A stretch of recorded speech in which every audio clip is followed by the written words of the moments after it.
Welcome to the second episode of Wathi Wa Mukamba, the Chronicles of Kamba music.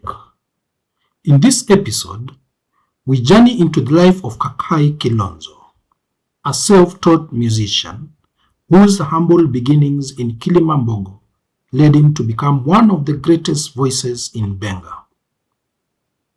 From strumming a tin can guitar as a herdsman, to founding Les Kilimambogo and recording timeless hits like Mama Sofi, Kyalo, Kaka, and many others, Kakai's story is a testament to resilience, creativity, and the power of chasing your dreams.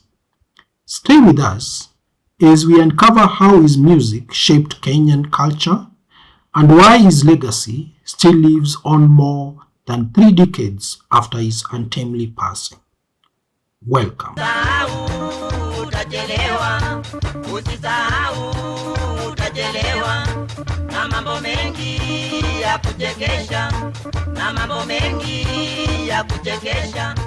Kaka Kilonzo takula malenge, Kaka Kilonzo takula malenge. Kakai Kilonzo was born in 1954 in Kilimambogo, Machakos County. His childhood was marked by hardship. After only 3 years in primary school, his parents could no longer afford the fees, and young Kakai was forced to drop out. To survive, he worked as a herdsman, tending to livestock for neighbors and relatives. But even in the fields, his imagination thrived.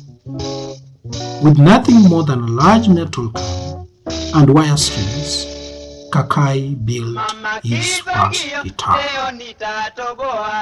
Day after day, he strummed his homemade instrument, composing melodies that kept him company under the open skies. His tunes were simple, yet they carried the seeds of the artistry that would later define his career. What seemed like a childhood pastime was in truth the beginning of a lifelong passion. From the dusty plains of Kilimambogo, Kakai was already shaping the sound that would one day make him a legend of Benga music.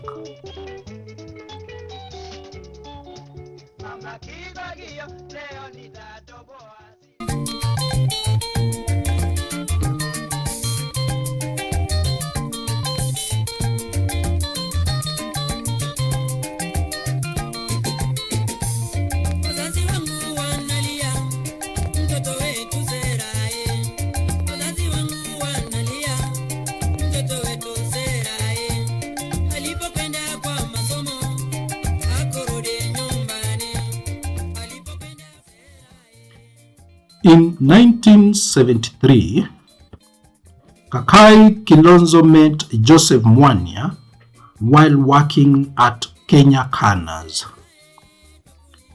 Together with Joseph Sila, they formed the Kilimambogo Brothers, a group that would soon become a household name in Kenya.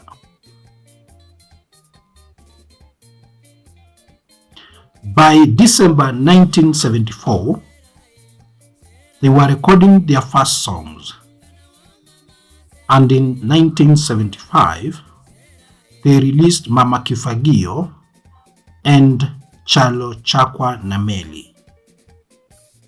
These songs captured everyday life with humor and wit, quickly resonating with fans. In 1976, the group had raised enough funds to launch their own label. Under this banner, they began experimenting with Swahili compositions, widening their reach beyond the Kamba community.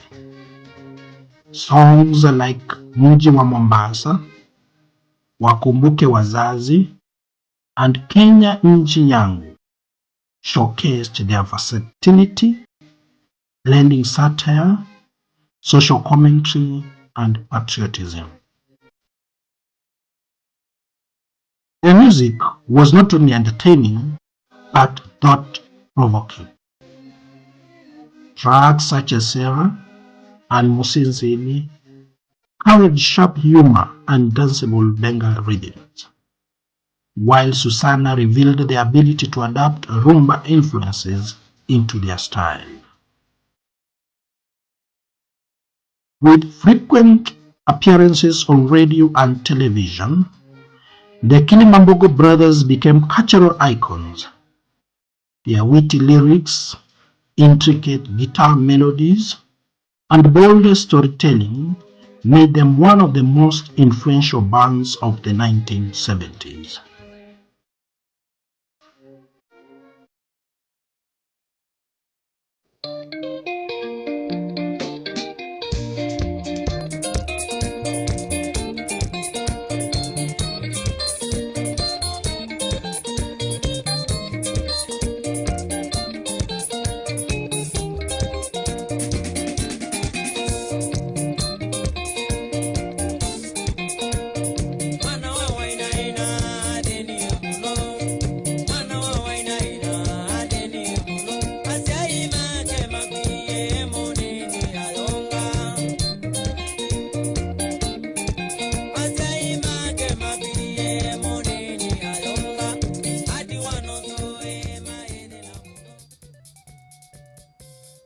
In 1978, the Kilimambogo brothers split.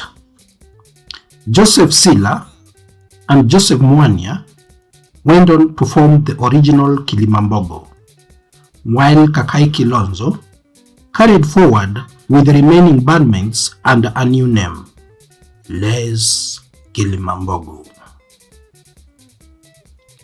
This marked a turning point in Kakai's career. His intricate guitar melodies, rooted in the Benga style, gave the group a distinctive sound. By shifting from Kamba to both Kamba and Swahili compositions, Kakai widened his audience far and beyond his community. Under Les Kilimambogo, Kakai produced some of his most memorable works. Songs like Mama Sofi,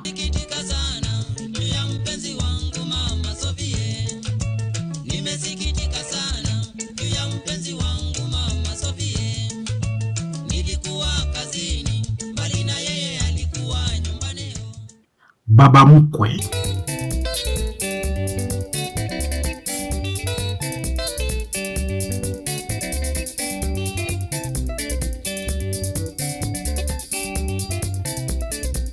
and Kyalo Kaka.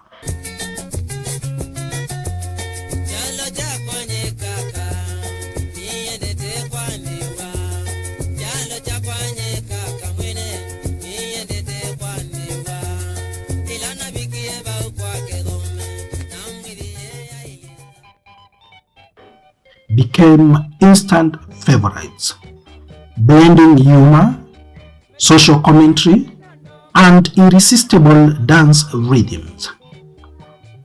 His ability to lace satire into everyday stories made his music relatable and unforgettable.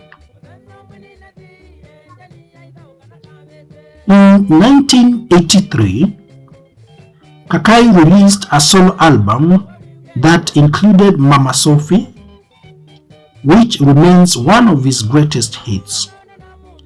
The song's catchy guitar riffs and playful lyrics captured the essence of Benga music and cemented his reputation as a master composer. Other notable tracks from this era include Pastillas, Ngome Kitambasye, Nondo, and many other songs. By the mid-1980s, Les Kilimambogo had become a household name across Kenya. Their frequent radio play and live performances in Nairobi and beyond ensured that Kakai's music reached thousands. His rise to fame was not just about entertainment.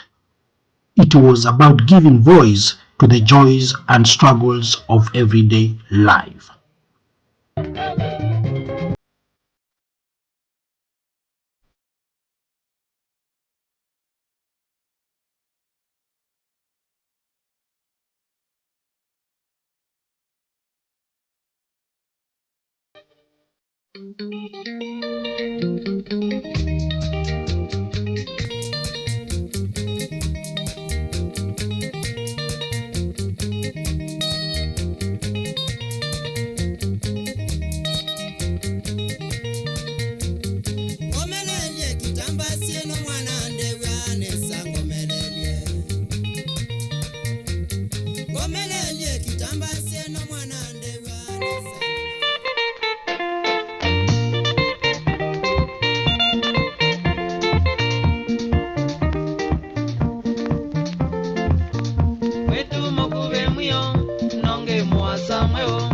In early 1987, tragedy struck.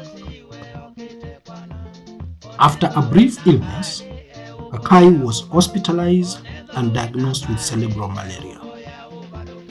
Despite treatment, he passed away on the 28th of February at only 33 years old.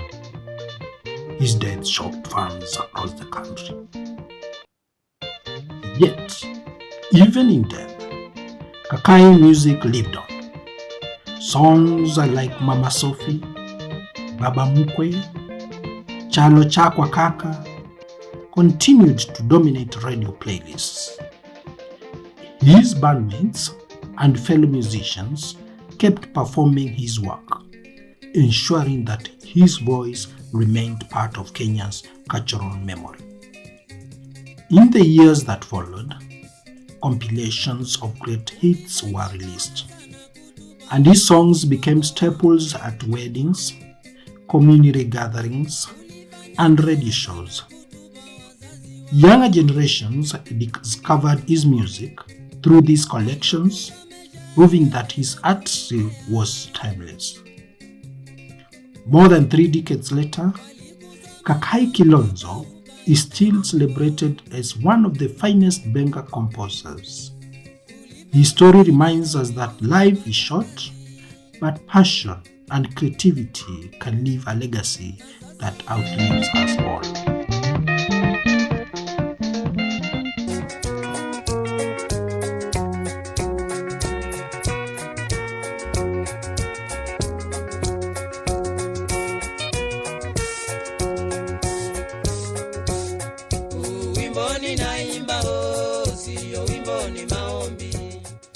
Thank you for joining us on this journey through the life of Kakai Kilonzo. This has been the second episode of Wathi Wa Mukamba, the Chronicles of Kamba music. Wano witu niwo tiwa witu. If you enjoyed this story, please like, share, and subscribe to the channel so that we can continue bringing you the voices and histories of the Kamba music legend.